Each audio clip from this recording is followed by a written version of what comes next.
তো আসলে ইফতারের আগে নিয়ে আসা হয়েছিল, তো এখন রাতের বেলা খাবার জন্য একটু গরম করে নেওয়া হচ্ছিল। তো সাথে ভাবলাম যে একটু পেঁয়াজ বেরেস্তার সাথে যদি ভাজা যায় তাহলে হয়তো বা টেস্টটা ভালো লাগবে।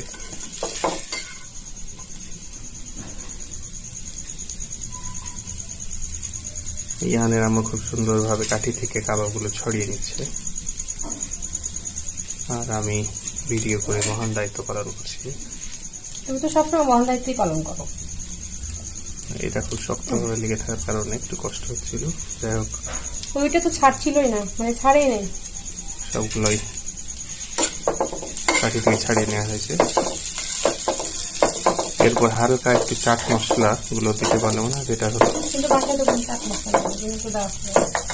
তো দেখা যাচ্ছে যে রাত্রিবেলা খাবার তো সেটার কোনো সমস্যা হতে পারে। যাই হোক, আর বেশি ভাজার দরকার নামে হলো। হালকা গরম হয়ে গিয়েছে।